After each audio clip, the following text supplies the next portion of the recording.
Good evening. Welcome. You are here for Music, Memory, and Change in Arab America with Dr. Christopher Witulski.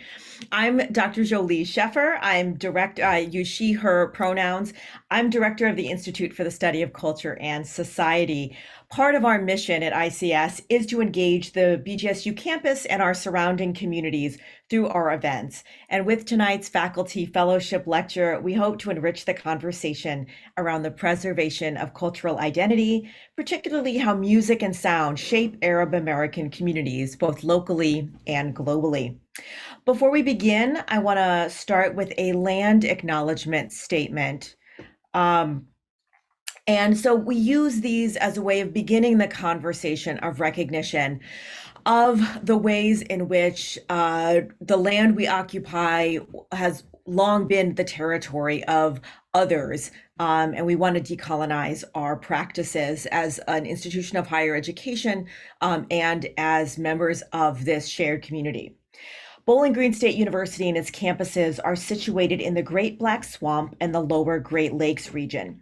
This land is the homeland of the Wyandot, Kickapoo, Miami, Potawatomi, Ottawa, and multiple other indigenous tribal nations, past and present, who were forcibly removed to and from the area.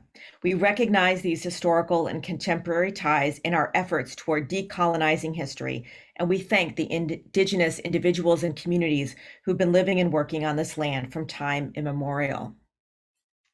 ICS is committed to providing equitable access to information in digital spaces for all our users, regardless of technology or ability. So we strive to ensure that the content we create is accessible to all users, including those with visual, auditory, physical, speech, cognitive, language, learning, and neurological differences. If any part of tonight's presentation is not accessible to you, please email us at ics@bgsu.edu or feel free to put it in the chat to us, and we will work to rectify the situation. If immediately, if we can, and if not, we will follow up with you later. Okay, with that, it is my honor to introduce tonight's speaker, Dr. Christopher Witulski, Assistant Teaching Professor of Ethnomusicology at Bowling Green State University. Chris regularly teaches courses on Arab music at BGSU.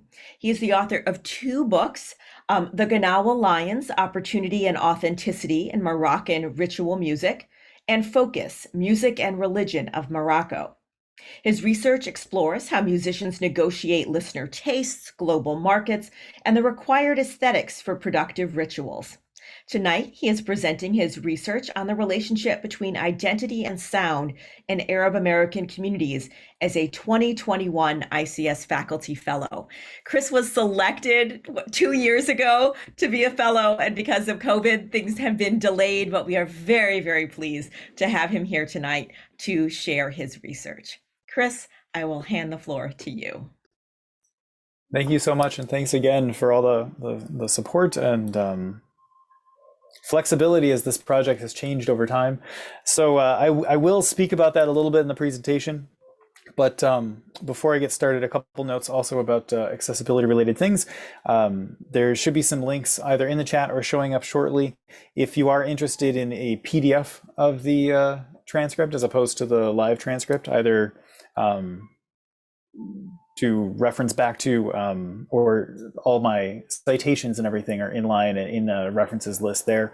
There's a PDF link, and that also has some links to many of the musical examples that you'll hear, although I believe 1 or 2 of them are from albums that aren't immediately available online. Also, I'm going to be using a pre-recorded presentation. So I'm going to share it through my screen, but if for some reason that is problematic or the connection gets poor, there is also a version that is available in a Dropbox folder, and so there should be a link there, so you can kind of click over to that. I'm not planning on leaving that up there purposely because I believe this is going to get shared in the future, and then this will become kind of the version that gets saved. And then lastly, in some of the links, or in some of the slides, you'll see links to transcriptions.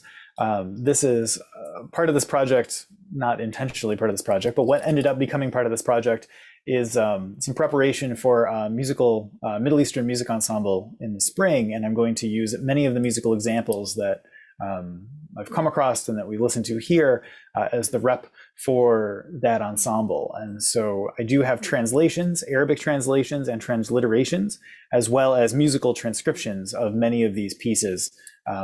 Some of the ones that you'll see here, some of them are still in process, but you can see links to each of those. And I should say, if anybody's interested in playing some Arab music, you should join us. It's going to be on Monday afternoons, and it's a student ensemble, but it's open to the community, open to the public. And there's no expectation of knowing Arabic music. And we're going to sing in Arabic a lot, as well as, play some of this stuff. So I do briefly, before starting, I want to speak just to the nature of this particular presentation. The project as a whole is along the lines of the kind of memory and nostalgia and the place of music, the changing place of music in these changing communities. But what started out as a fairly cohesive ethnographic research project about kind of Toledo's communities, and maybe a little bit about Detroit, an effort to get to know these people who I've started to meet recently. Over the course of the last 2 years, in part thanks to COVID, and in part just thanks to some of the things that I'll discuss in the presentation, it's turned into a much larger, more collaborative, long-term project. So for that reason, this particular presentation is more of a musical overview of the last 100+ years or so of history. And that does speak to quite a bit in the way of changing communities, changing musical styles, and as interests me, things like changing tastes and how people are engaging music and identity through the choices that they make, either as performers or as listeners, right? So in that sense, this particular presentation is something that will probably end up either a contribution to the larger project or part of an introduction to the larger project, right? By giving the musical overview, it prevents all of the other contributors from having to tell that same story. And in many ways, it's probably going to end up like a piece of pedagogical writing with lots of media that I'll use teaching my own classes, right?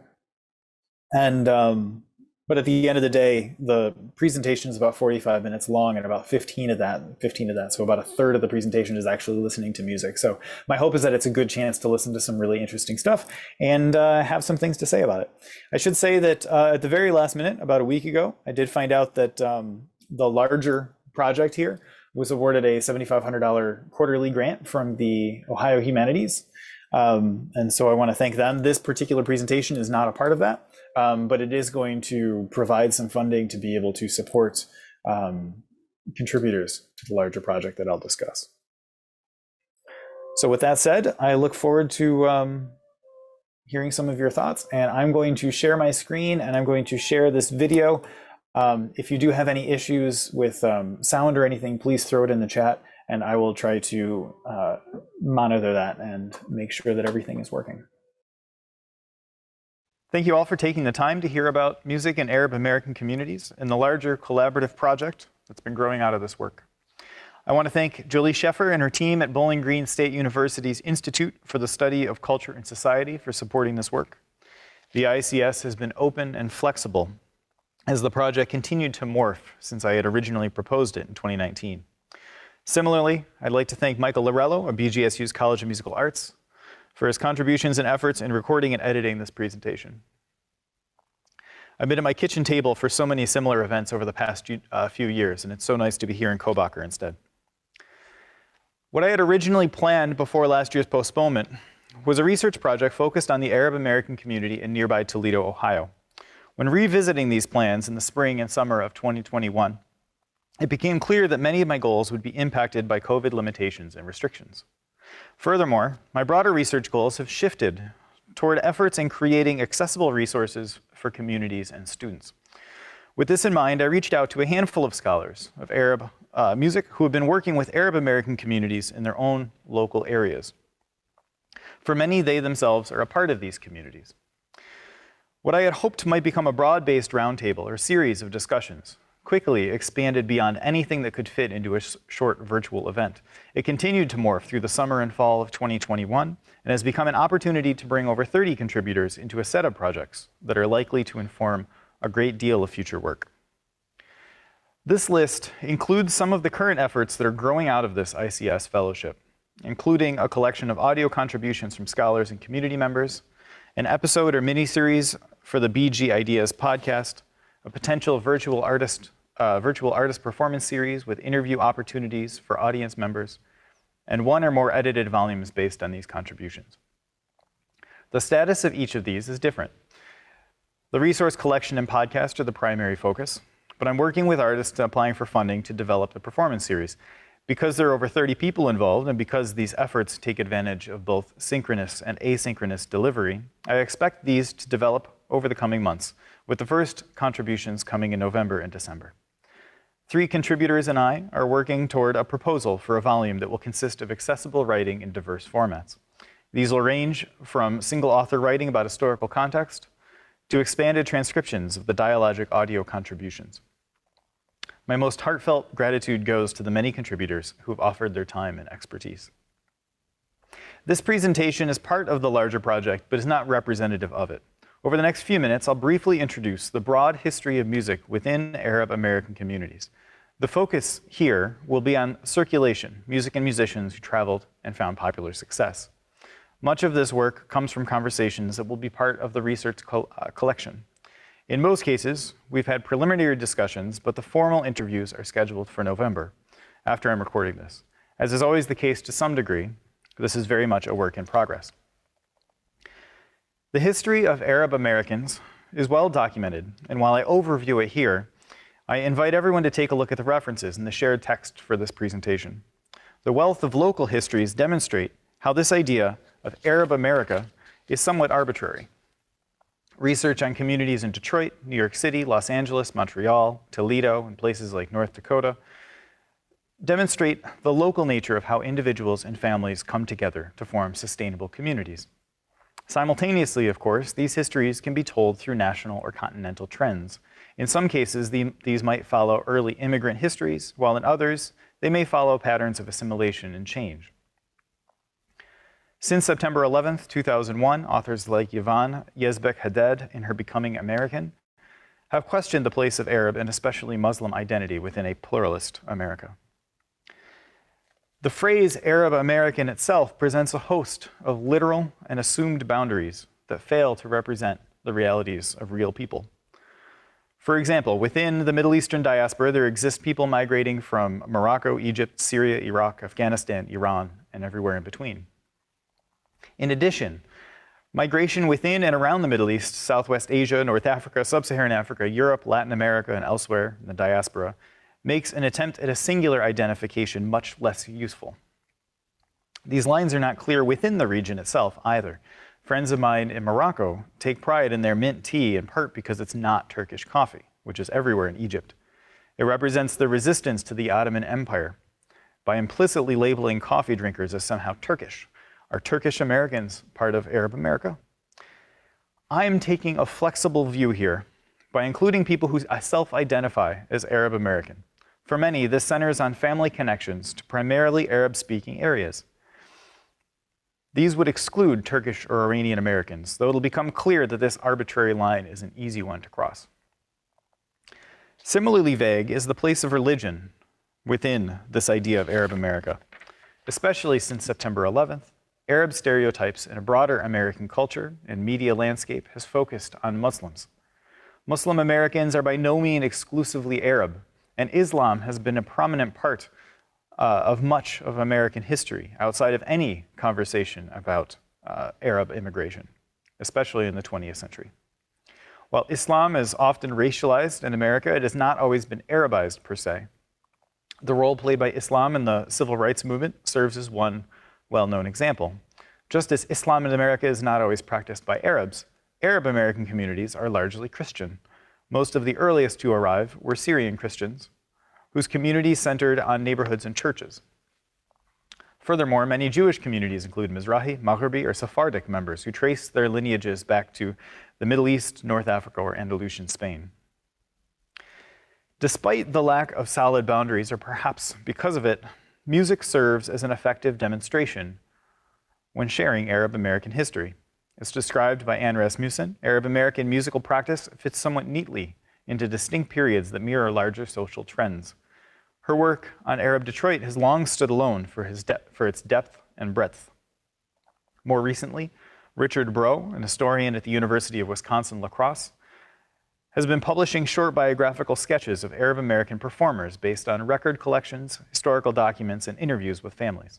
He shares these in his blog, Midwest Mahjar, the recorded sounds of the greater Syrian diaspora in the United States at 78 RPM. I benefited immensely from the work of these two scholars, both of whom are part of this larger project.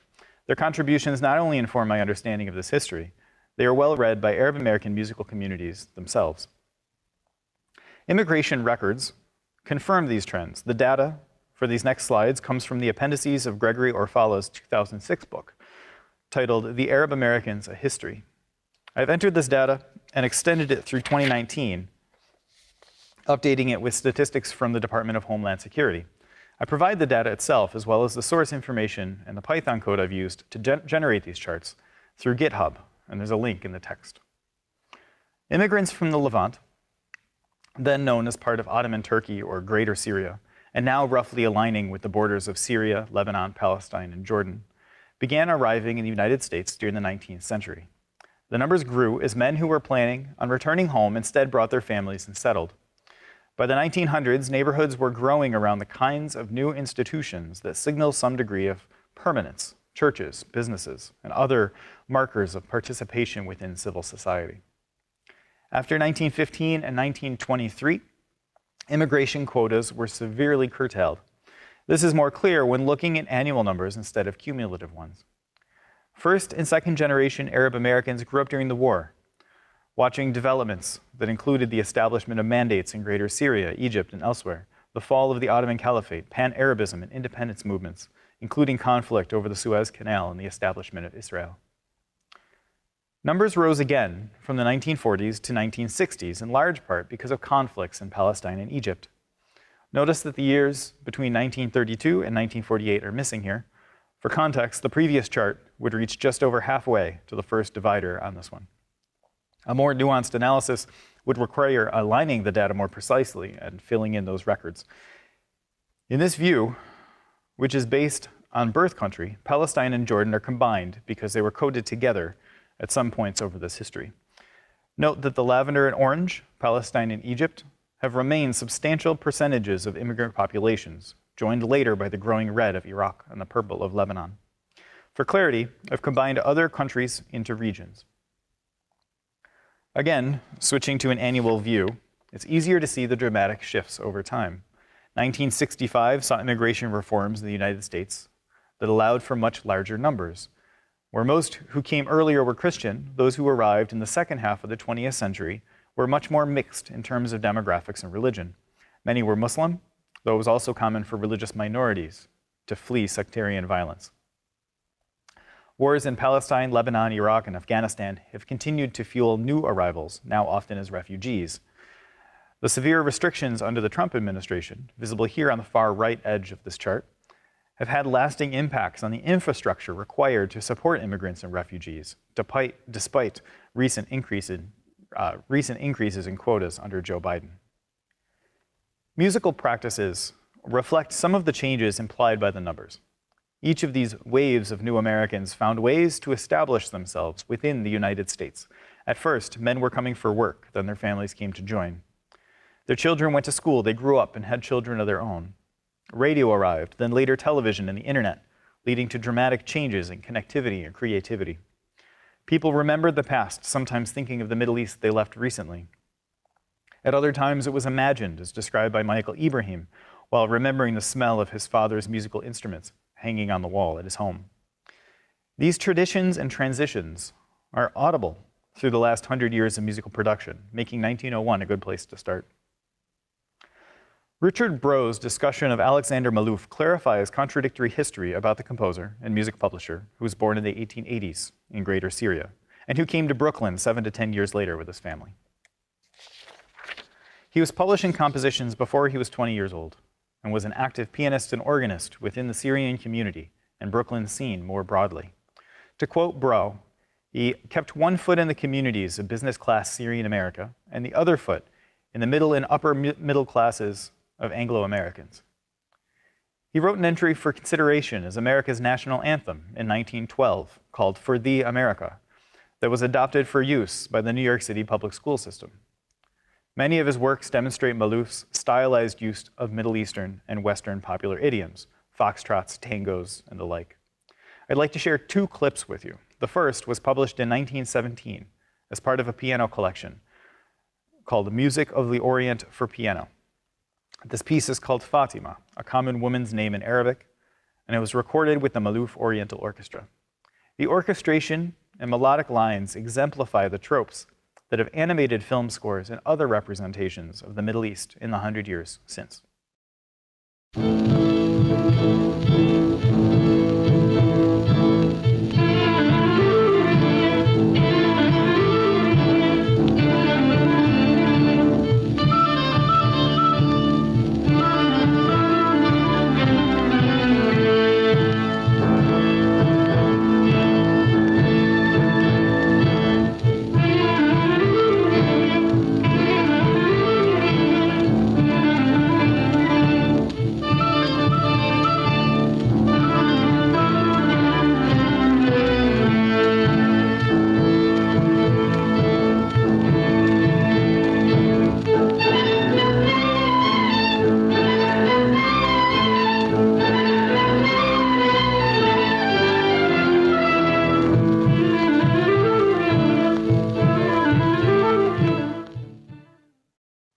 A second clip is from a 1944 piece called Valse Egyptienne and combines tropes from classical waltzes, tango harmonies, and Middle Eastern melodic structures.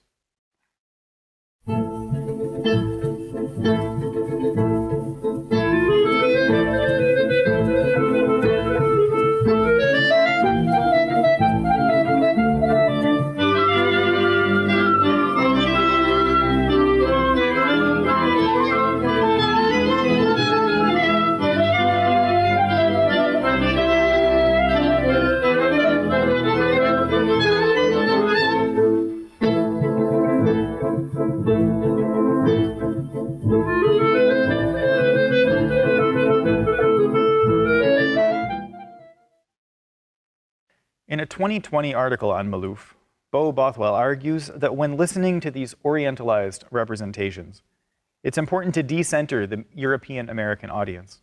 When describing an interview where Malouf stated that hopelessness is the predominant quality of Oriental music, a phrase that was broadcast across the United States press, Bothwell notes that the translation of the Arabic huzn, or melancholy, may be as much the expression of thwarted dreams of an independent national homeland in the early 20th century Syria, as it is an exotic appeal to American audiences. Over the following decades, Arab American communities established themselves. Much social activity came through churches and other organizations that put on events, often involving music. These created touring circuits, allowing artists to crisscross various regions. Advertisements in the Arab American press, both in English and Arabic, announced upcoming events called haflat and festivals, marhajanat, alongside new releases from record labels. Major labels were courting Arab American audiences with imports and new recordings as part of their ethnic series, while people like Alexander Malouf were importing their own and founding new labels. A.J. Maqsood was the owner of music shops in New York City's Little Syria district, who brought 78s from Cairo and Beirut. Malouf founded Malouf Records. Ian Nagoski's Canary Records has remastered and published many of these early recordings on collections like Send Me the Bones, from the earliest Syrian American recordings, July 1913 through June 1919, and others, all of which are available on Bandcamp. These recordings highlight some of the earliest musicians who were able to build careers, including Syrian Nahum Simon, who recorded with Columbia and Victor, and Naim Kerkand, who accompanied many artists on violin and recorded Arab jazz fusion projects with bass and oud player Ahmed Abdelmalek in the 1950s. This recording of Raqs Arabi, Arab dance, is from the 1940s and is available via Canary Records on SoundCloud. and on a collection prepared by Anne Rasmussen called The Music of Arab America, a retrospective collection on Rounder Records. Rasmussen describes the piece in her notes as an example of a moment in a weekend event where a woman from the community might get up and perform for donations to the church. She connects this to later trends as a prototype, foreshadowing the Oriental nightclub scenes of 30 years later. While not necessary for listening, I'm sharing my transcriptions of many of these pieces. They'll form the bulk of the repertoire for the Middle Eastern Music Ensemble here at BGSU next semester. Translations and phonetic translations are also on the slides and in the shared files, though this piece is instrumental. If you're using a screen reader or similar tool, please know that the phonetic Arabic transliteration of the Arabic and the English translation alternate.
This middle period demonstrates the increasing professionalism of these touring artists, as well as their continued connections to Arab trends.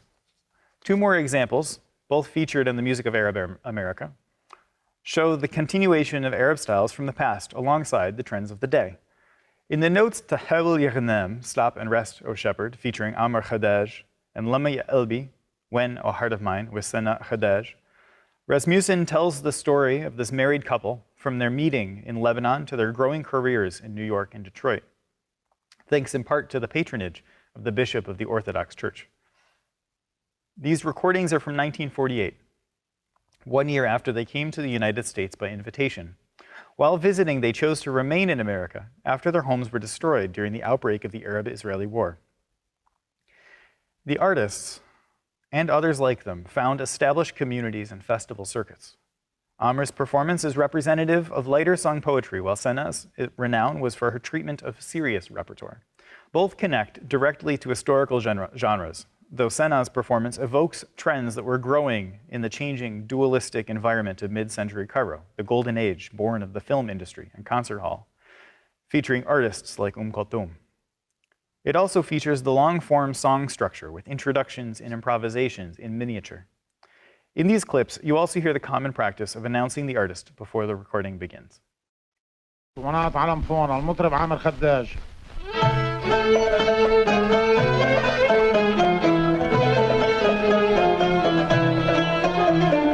حول يا غنام حول بات الليلة هين قول لي يا غنام بالله شايف حبي وين قول لي يا غنام بالله شايف حبي وين حول يا غنام حول بات الليلة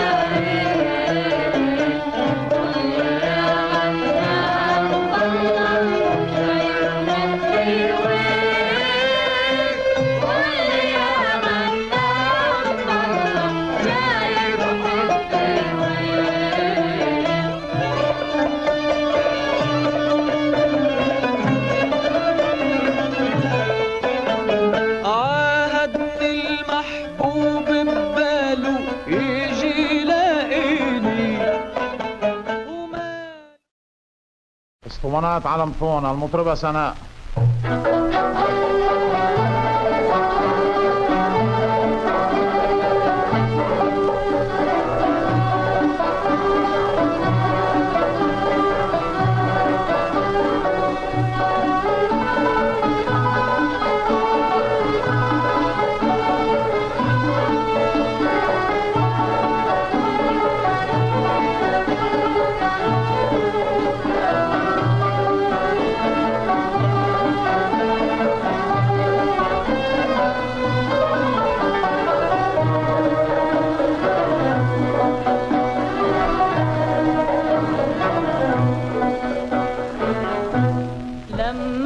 يا قلبي حبيبك عاد طلع القمر من غير ميعاد لما يا قلبي حبيبك عاد طلع القمر من غير ميعاد لما يا قلبي يا قلبي يا قلبي يا قلبي يا قلبي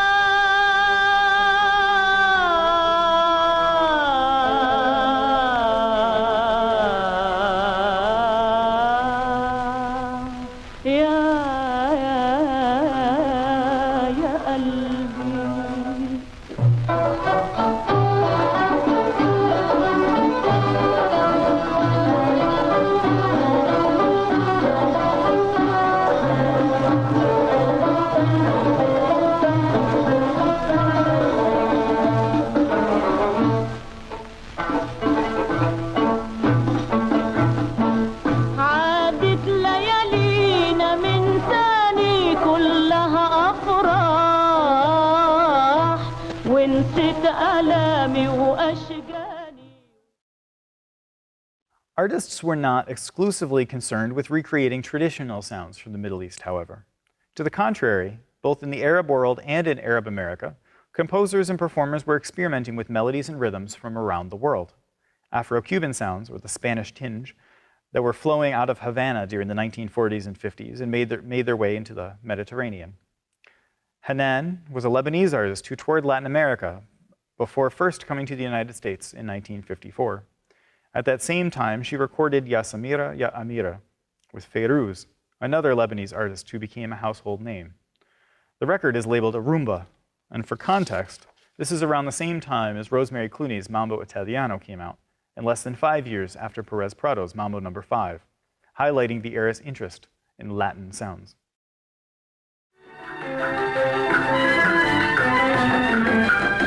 يا سميرة يا سميرة يا أميرة يا أميرة حرقتنا الغيرة يا سميرة يا سميرة يا سميرة يا أميرة يا أميرة حرقتنا الغيرة يا سميرة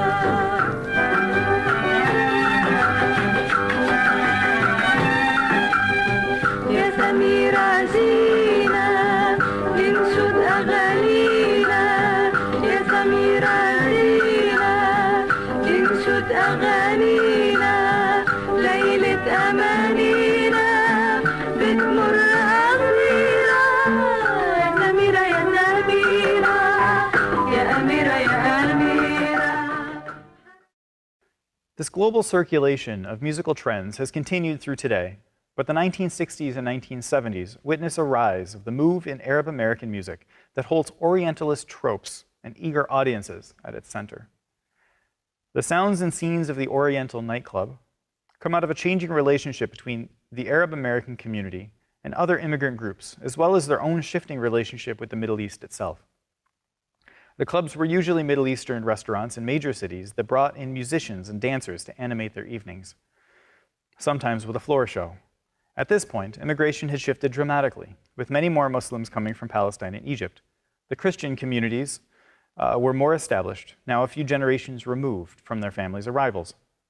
For nightclub performers, and many in their audience, English was a native language, with some Arabic spoken in the home.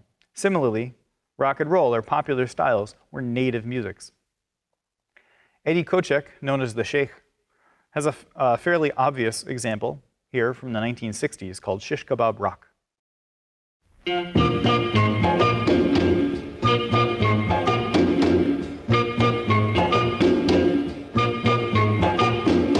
Take that crazy mob, they're waiting for the shish kebab. It's been on their mind for a very long time. It's a real terrific treat, made with the charcoal heat. Everybody go rock, ya habibi, roll, ya ayuni, rock, ya habibi, roll, ya ayuni, rock, ya habibi, roll, for all you got. Everyone's excited. More common in these clubs, however, was a style of fusion that draws heavily on Middle Eastern and Mediterranean dance styles by mixing them with contemporary trends in music production. Kochik's work with Haki Obadiah and music from Muhammad al-Bakar represent the use of well-known older pieces like Banat Iskandariya, Girls of Alexandria, released by al-Bakar on the Port Said album in 1957.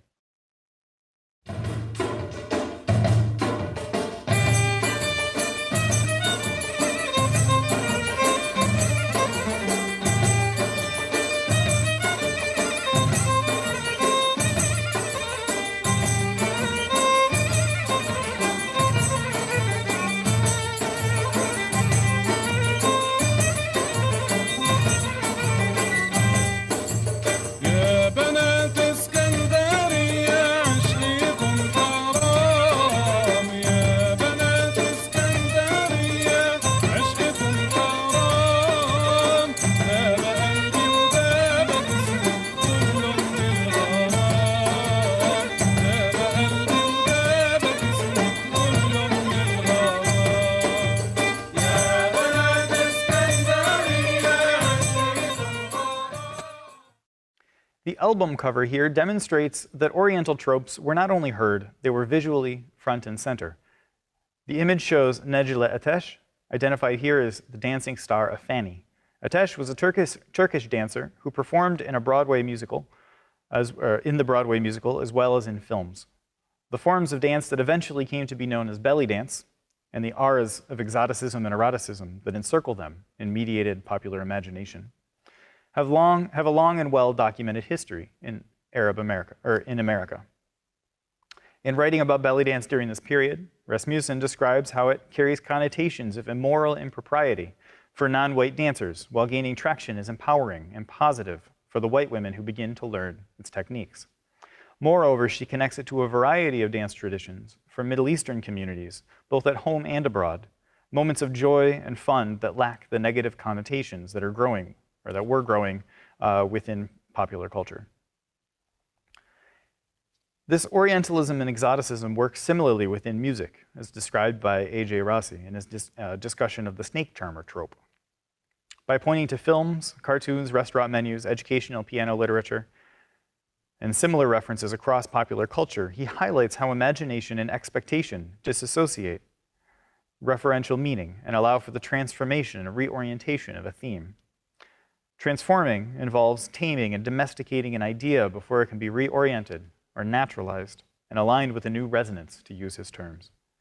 While the naturalized theme may tantalize the imagination of the economically, politically, and technologically advantaged, he notes, he says that it may also reflect or even emphasize the user's own sense of empowerment.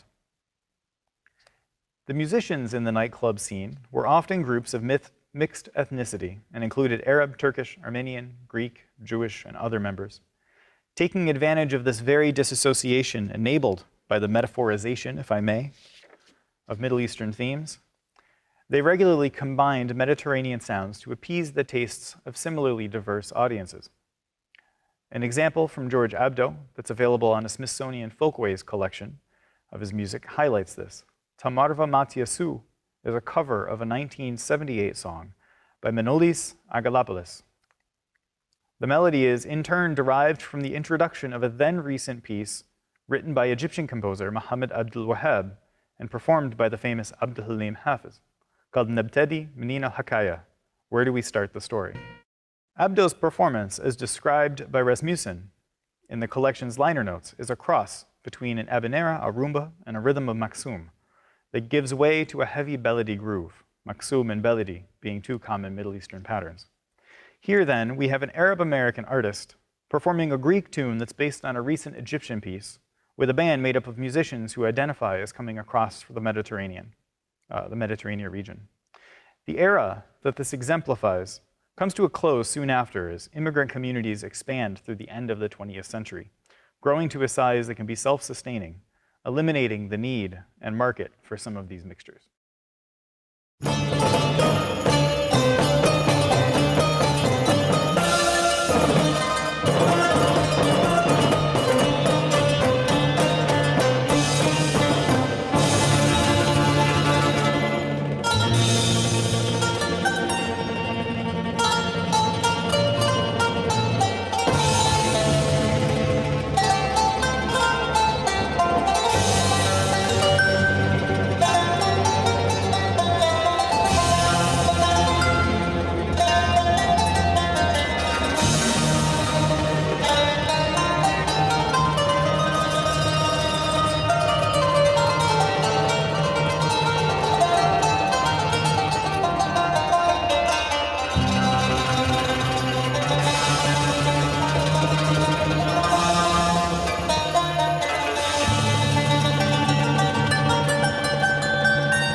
Throughout this entire history, the realities of how people make and listen to music are far more broad than the representation here. In each of these flexible periods, musicians are navigating growing audiences, parents are singing at home, families and friends are dancing at weddings. All kinds of music comes from radios, record players, tape decks, CD players, and computer speakers. People are remembering, forgetting, and learning, passing these musics and their related traditions in homes, summer camps, universities, jam sessions, concert halls, and in other places. Take one of the most successful Arab American performers and composers. Simone Shaheen, who was born in Palestine, is a faculty member at the Berklee College of Music in Boston and has been running a 2-week intensive workshop every summer since 1997. As an educator, Shaheen and his team have built a powerful community around learning and performing Arab music. Many Arab music scholars and performers have participated, often multiple times. When I first attended the camp, called the Arabic Music Retreat, middle school violin students, professional musicians, and ethnomusicologists were among my fellow retreaters. Similar camps and communities exist around the country, with one in California that's associated with Scott Marcus and his work at the University of Santa Barbara. Other youth-focused educational efforts include activities by major arts organizations, like the National Arab Orchestra in Detroit, and as described by its new director, Laith Sadiq, in a conversation recently, the New York Arabic Orchestra. Simone Shaheen, Laith Sadiq, and Michael Ibrahim, the director of the NAO, represent artists who bring Arab music into conversation with other traditions, including Western art music, jazz, and flamenco. This is a clip of Shaheen performing a solo version of a piece called Alcantara from his 2001 album, Blue Flame. Mediterranean influence comes through as he uses the oud to get sounds closer to a classical guitar, while the arranging in the album version, which is definitely worth a listen, highlights a bridge, Alcantara, between jazz and chamber music.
During my first opportunity to join the National Arab Orchestra just before the COVID pandemic shut down so much live music, we performed a composition by Michael Ibrahim called Wa'id, Promise. It's an oud feature structured over a traditional 10-beat pattern called a sama'i. Again, orchestration and ornamentation step outside of expectations to build a sound that feels, to me at least, both grounded and innovative.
During our conversation earlier this fall, Laith Sadiq, the violinist you just heard, described his long study of Greek music as part of an ongoing project with Lauto player Vasilis Kostas. Here's a short clip from The Next Step, one of their recent collaborations.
I wanted to say some more words about the contemporary scene. That's actually where this project started.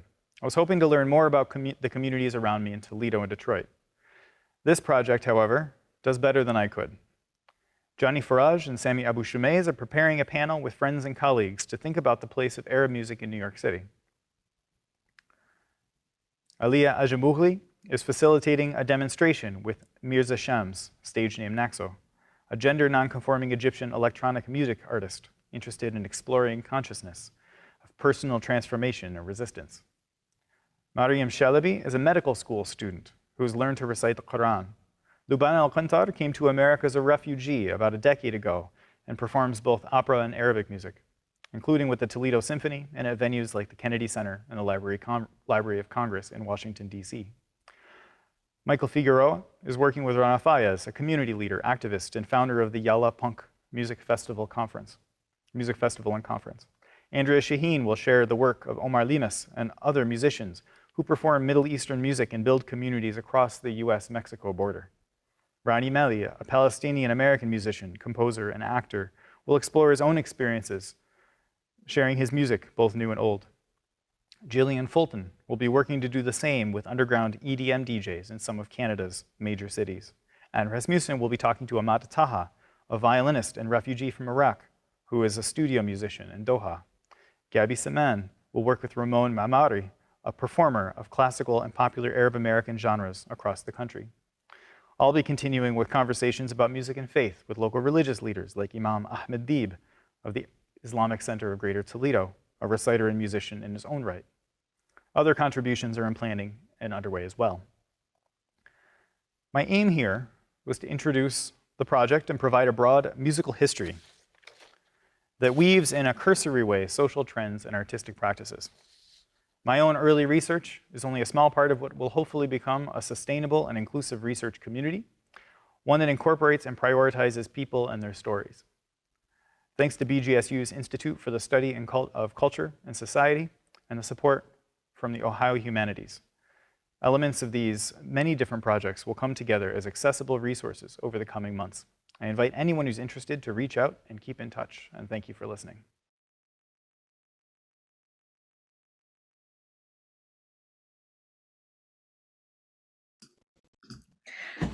Thank you so much, Chris. I'll start off some of the Q&A, but I hope that folks will pose questions in either the Q&A section or in chat as well. This is part of a larger project, Chris, that is one that you and I have talked a few times, including for the podcast, which listeners will get to hear in probably January or February.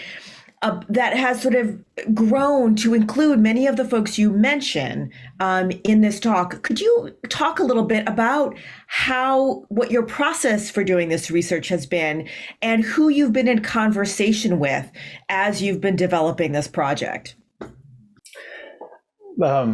Actually, you know what? That's kind of hard to remember now. I feel like it's been going on for quite a while. So this has been kind of an ongoing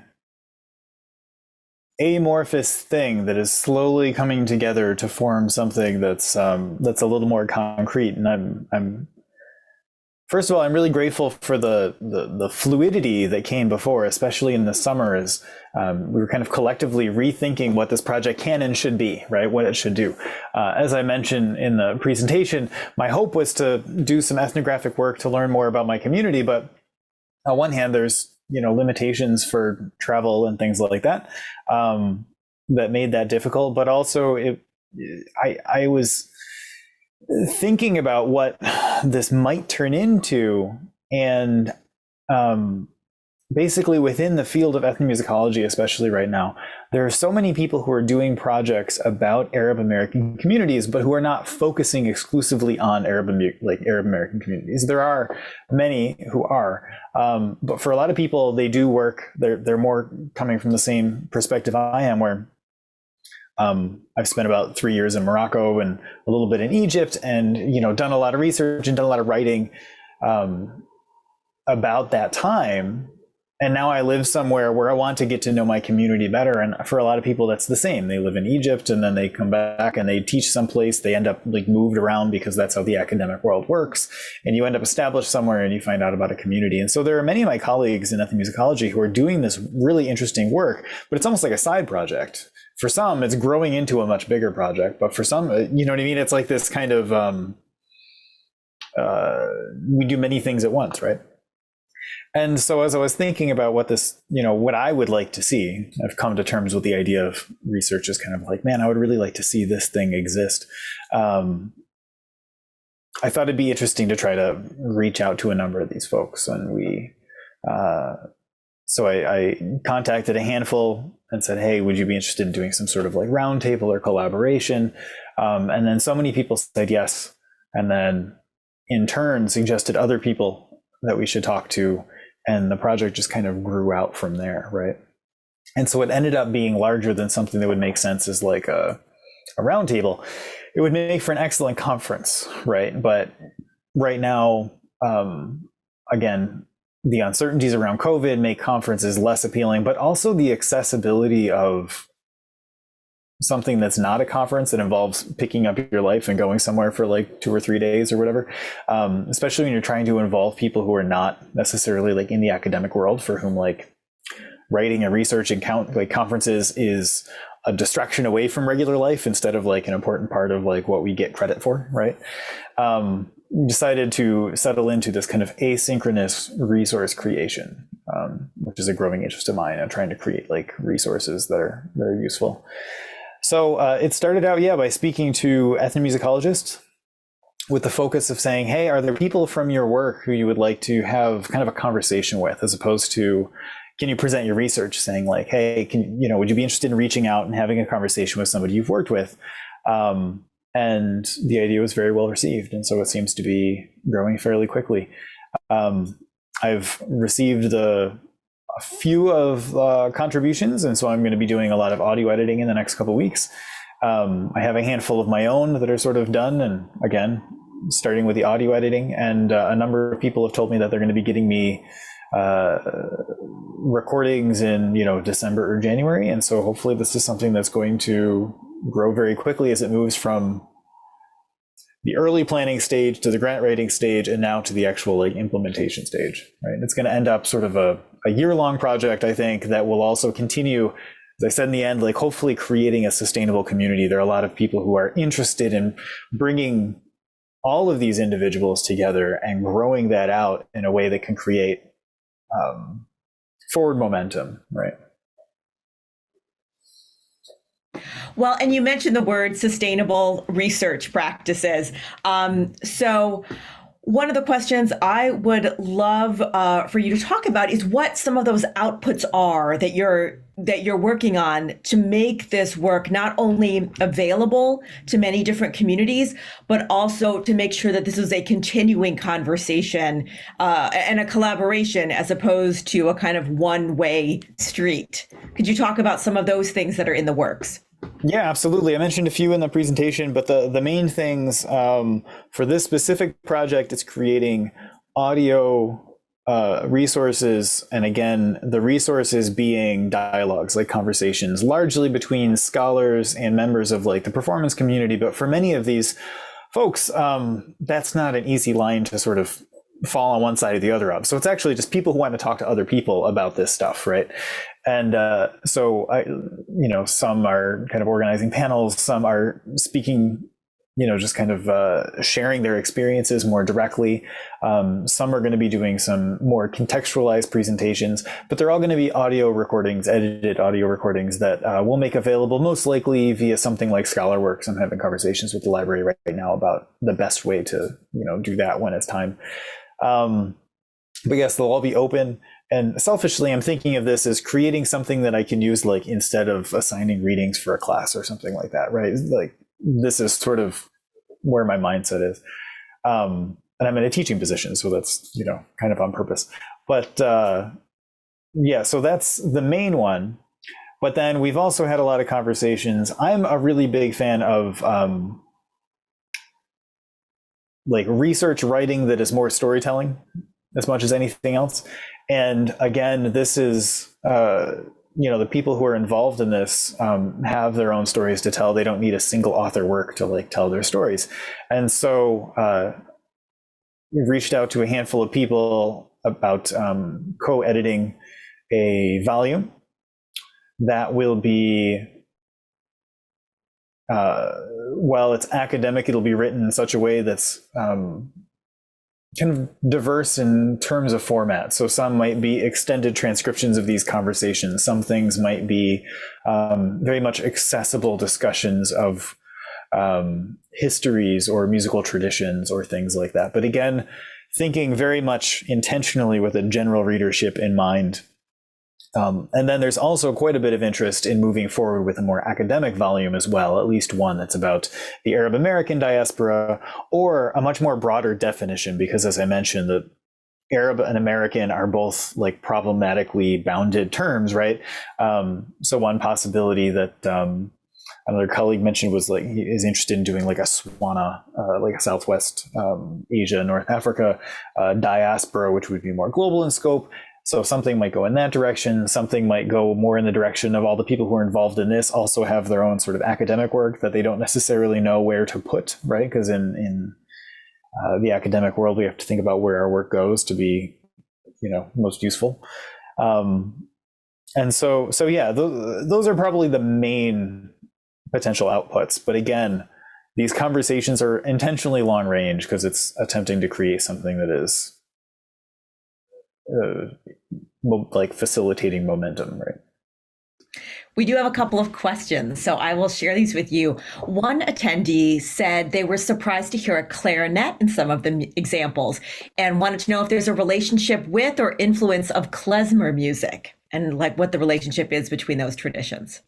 That's a good question. The specific example, I assume it's one of the two Maluf examples, which are from the first half of the 20th century. I can't speak to any specific klezmer influences in his music. I haven't read anything about that. But the clarinet is a really, it's that reedy sound. It does capture the timbre, the sort of sound quality, the tone quality of certain Middle Eastern instruments. The flute catches the main wind instrument, which is the nai. I feel like I probably have one sitting around here. I think I do, actually, but it's on the other side of the room. And but it's like a reed flute that's very breathy and airy. But there are a number of other instruments that are double reed instruments, kind of more like an oboe, that the clarinet kind of gets to that sound. It also has that nice sort of reedy timbre that, again, a lot of that Maluf music is kind of evocative. It's evoking certain sounds, and it's not necessarily trying to like replicate exactly certain sounds. As is clear by some of his like other titles, right? Like Egyptian Waltz, that second example is, when I listen to that, all I hear are the sort of lush strings of, tango ensembles sort of underneath these like windy lines. And so I think that's an intentional choice to use Western orchestration. Again, this is a piano player, a composer, to try to evoke the sort of Middle Eastern sounds that he's going for. But yeah, clarinet shows up a lot. It does. We have another question from Megan. How has musicianship and musicking played a role in your research process in this project? Obviously, COVID has probably limited active music making, but when you talk with or work with musicians, does your shared experience as a musician help you to explore your research topics more effectively? This is a good question, and Megan, I think you know the answer to this already. But yeah, absolutely. And it's been interesting under COVID. We'll come back to this. So a lot of the relationships that I've built come out of playing music, right? They come out of being at the the Arabic music retreat, or out of, I only had the chance to play one gig so far with the National Arab Orchestra. Although I just found out today I might be able to go to Houston to play with them for a second one in a couple of weeks, which would be fun. But a lot of these relationships come out of playing music. And that was my experience in Morocco too. When I was doing research in Morocco, the years where I brought a banjo along with me and like played random gigs were far more fruitful, both personally and professionally. And in terms of like building, real relationships, than the years where I tried to be like a scholar sitting down, as like a grad student taking notes of things. And so that's been very much a part of my research process. And that's been one of the things that's been difficult about this. Although I think this project got more interesting to me as I started to do transcriptions. So in that sense, musicking has been a part of it. I enjoy the process of transcription, which for anybody who doesn't know, that's the process of sort of listening to the music, figuring out what is playing, and then in my case, writing it down, usually because I'm turning around and I'm using it, in the spring, I'll be using these in particular with our Middle Eastern music ensemble. So the actual Western notation modified for Arabic music is useful because I'll be working with many folks who read music, not all, but many. So in that sense, there's a sort of engagement with like the feeling of playing this stuff on the violin or on the oud that just really helps to understand a little bit more of what's going on. I'm in the middle of transcribing Misirlou, the Dick Dale made famous as like a surf guitar tune, and that's a sort of a famous one within Arab American like lore because Dick Dale came from a Lebanese family, and so the sort of surf guitar sound that he's famous for is actually like oud technique played on the guitar with like this fast tremolo sound, and so he's known for the kind of rock version of that. But I'm in the middle of transcribing sort of the Oriental nightclub version of that tune for our ensemble, and just like feeling how that plays, and it idiomatically lies so well on the violin, like it kind of makes sense. And I walk around the house like yelling in Arabic and stuff like that. It's a good time. So in that sense, it's under COVID, we're all stuck at home. I'm sitting at my kitchen table, but still trying to keep the musicking alive, I suppose. I'm curious, Chris. You shared examples of things like shish kebab rock, and as well as like some of those, like the snake charmer sounds and things like that. And I know that part of your project is also talking to younger musicians, right, whose influences trend much more towards influences from hip hop and pop and other genres. So from some of those conversations, what is your sense of how younger Arab American musicians respond to some of this? Like, does some of it have the same kind of nostalgia that like, folks today might feel about Frank Sinatra and kind of the Rat Pack era? Or is it a source of kind of like embarrassment, a combination? What have some of those conversations been like? I think you have all of the things, right? You have people who sort of land on all sides of these things. One of the researchers I mentioned, Jill Fulton, works with EDM DJs in underground communities in like Toronto and Montreal. And in her work, she has a lot of conversations with people who are using these sort of electronic sounds, right? Straight with like what you would think of as like house music or something. But then they're layering on these other sounds, and they're doing it in sort of an evocative way, again, sort of referencing some things, but sometimes they're using texts and words and like quotes. And they're doing it for all sorts of, different reasons. And frankly, that it's pure conjecture, but I wouldn't be surprised if it's similar reasons as the people who are doing like shish kebab rock. Like, as I was just listening to that, I love, some of the lines of that are so much fun. It's like, there's one about how it's the best, it's an amazing flavor on the charcoal flame or whatever, and there's what it's like rock ya habibi, rock ayuni. So it's like oh habibi and oh ayuni, which are like super classical music traditions. Like when you're in a concert in Egypt and somebody does something amazing, everybody in the audience goes ayuni, like you say oh my eye, and it's like that's that same line, right, but sort of dropped into a rock tune. So yeah, I hesitate to make any statements about, what younger musicians are doing, because I think they're doing all of the things. And one of the pieces of this that I hope to continue is a conversation about, or like research into the role of arts organizations. I touch on that in the end, and the role of like educating younger generations about this tradition and trying to like recreate this connection to the Middle East in the past. And I'm from a Polish American family, and so I grew up being like dragged to like polka dances and stuff like that. And so there's a lot of like, oh, there are lots of kids there, you know what I mean, like trying to like maintain this connection in a very intentional what's the word I'm looking for, like almost like a pedagogical way, right? A sort of very much trying to like imbue the importance of remembering these things.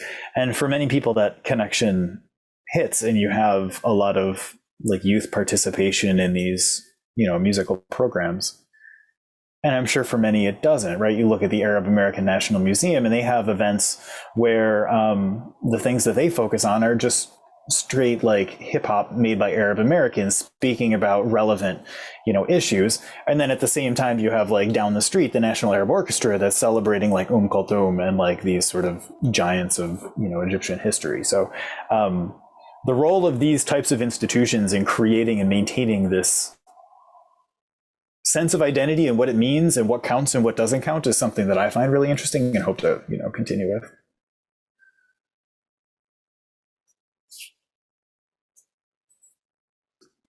Do we have any other questions that folks want to ask? I want to make sure if folks do have comments or questions that you have an opportunity to post those, and I'm happy to share those with Chris. I do hope, Chris, that we can record some of what you're doing with the Middle Eastern Music Ensemble to include on our podcast feed next season, so that listeners can really hear what some of this music sounds like as part of a kind of, mini episodes perhaps, because I do think kind of the absence of the live music and getting to sort of, hear how the research that you're doing, how it comes to life in this really new way when young musicians are learning to play it, and maybe to talk with some of them with what they hear and what they have learned in doing that.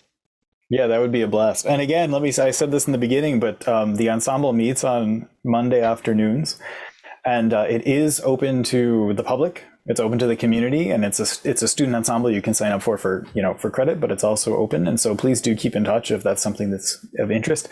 There's no expectation of knowing how to read music or speaking Arabic. It's just come on in and we'll play some music. So I would love to continue, because that I am sort of wrapping this in, right? That is kind of an extension of what's going on in this fall. So that would be wonderful. Excellent. Well, I want to thank you so much for sharing your work with us and for your patience in waiting a whole year. Joanna's going to help share just a few things. I'll just make a couple of announcements. I hope all of you will follow us if you aren't already on social media.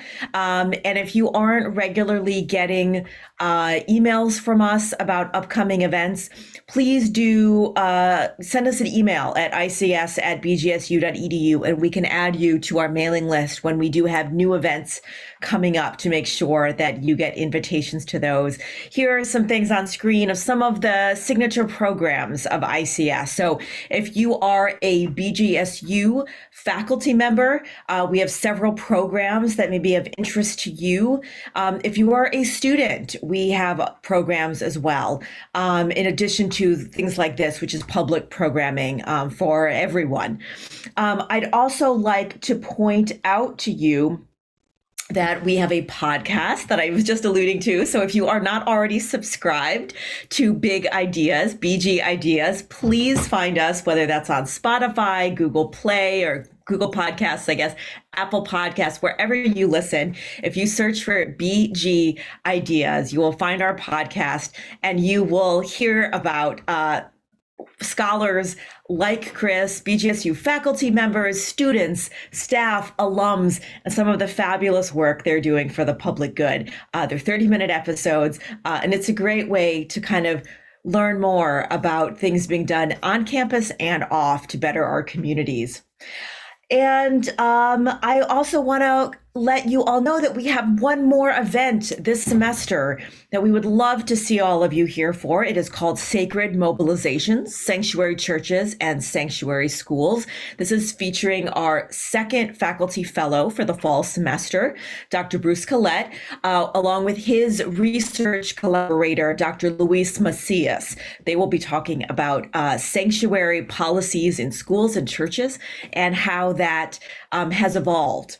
And what possibilities it may open up in a context of a lot of anti-immigrant and anti-refugee sentiment.